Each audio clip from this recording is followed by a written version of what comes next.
प्राचीन काल की बात है। मगध देश की जनता में आतंक छाया हुआ था। अंधेरा होते ही लोग घरों से बाहर निकलने की हिम्मत नहीं जुटा पाते थे। कारण था अंगुलीमाल। अंगुलीमाल एक खुखार डाकू था जो मगध देश के जंगलों में रहता था।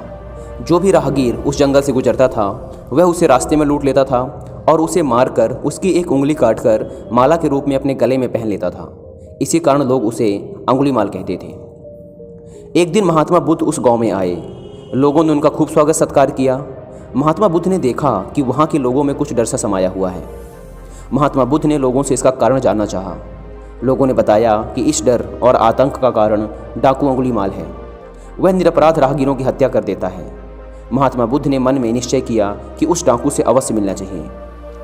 बुद्ध जंगल में जाने को तैयार हो गए तो गांव वालों ने उन्हें बहुत रोका, क्योंकि वो जानते थे कि अंगुलीमाल के सामने से बच पाना मुश्किल ही नहीं असंभव ही है। लेकिन बुद्ध अत्यंत शांत स्वभाव से जंगल में चले जा रहे थे। तभी पीछे से एक कर्कश आवाज़ कानों में पड़ी, ठहर जा, कहाँ जा रहा है। बुद्ध ऐसे चलते रहे मानो कुछ सुना ही नहीं। पीछे से और जोर से आवाज़ आई, मैं कहता हूँ ठहर जा। बुद्ध रुक गए और पीछे पलटकर देखा तो सामने एक खुखार काला व्यक्ति खड़ा था। लंबा चौड़ा शरीर, बढ़े हुए बाल, एकदम काला रंग, लंबे लंबे नाखून, लाल लाल आँखें, हाथों में तलवार लिए वह बुद्ध को घूर रहा था। उसके गले में उंगलियों की माला लटक रही थी। वह बहुत ही डरावना लग रहा था।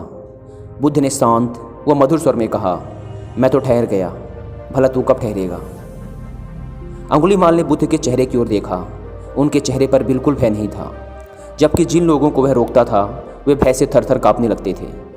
अंगुलीमाल बोला, हे सन्यासी, क्या तुम्हें डर नहीं लग रहा? देखो मैंने कितने लोगों को मारकर उनकी उंगलियों की माला पहन रखी है। बुद्ध बोले, तुझसे क्या डरना? डरना है तो उससे डरो जो सचमुच ताकतवर है। अंगुलीमाल जोर से हंसा, हे साधु, तुम समझते हो कि मैं ताकतवर नहीं हूँ? मैं तो एक बार में 10-10 लोगों के सिर काट सकता हूँ। बुद्ध बोले, यदि तुम सचमुच ताकतवर हो तो जाओ उस पेड़ के 10 पत्ते तोड़ लाओ। अंगुलीमाल ने तुरंत 10 पत्ते तोड़े और बोला, इसमें क्या है, कहो तो मैं पूरा पेड़ ही उखाड़ लाऊं। महात्मा बुद्ध ने कहा, नहीं नहीं, पेड़ उखाड़ने की कोई ज़रूरत नहीं। यदि तुम वास्तव में ताकतवर हो तो जाओ और इन पत्तियों को उस पेड़ में जाकर वापस जोड़ दो। अंगुलीमाल क्रोधित हो गया और बोला, भला कहीं टूटे हुए पत्ते भी जुड़ सकते हैं? महात्मा बुद्ध ने कहा, तुम जिस चीज़ को जोड़ नहीं सकते उसे तोड़ने का अधिकार तुम्हें किसने दिया? एक आदमी का सिर जोड़ नहीं सकते तो काटने में क्या बहादुरी है। अंगुलीमाल अवाक रह गया। वह महात्मा बुद्ध की बातों को सुनता रहा। एक अनजानी शक्ति ने उसके हृदय को बदल दिया।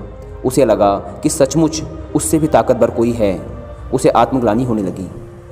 वह महात्मा बुद्ध के चरणों में गिर पड़ा और बोला, हे महात्मन, मुझे क्षमा कर दीजिए, मैं भटक गया था, आप मुझे अपनी शरण में ले लीजिए। भगवान बुद्ध ने अपनी शरण में लिया और उसे अपना एक शिष्य बना लिया। वही अंगुलीमाल डाकू आगे चलकर महात्मा बुद्ध का एक बहुत ही अच्छा शिष्य बना। इसी प्रकार हमारी लाइफ में भी ऐसी बहुत सी परिस्थितियाँ, समस्याएँ व इंसान होते हैं जिन्हें देखकर लगता है इन्हें बदला नहीं जा सकता, इनका सामना नहीं किया जा सकता। हम डरते हैं उनसे, हम उनसे दूर भागते हैं। हमें लगता है इसका कोई समाधान नहीं है, लेकिन वास्तव में ऐसा नहीं है। यदि हम शांत दिमाग व निडरता के साथ किसी का भी सामना करें तो उसे बदला जा सकता है, उसे हराया जा सकता है, उसे जीता जा सकता है।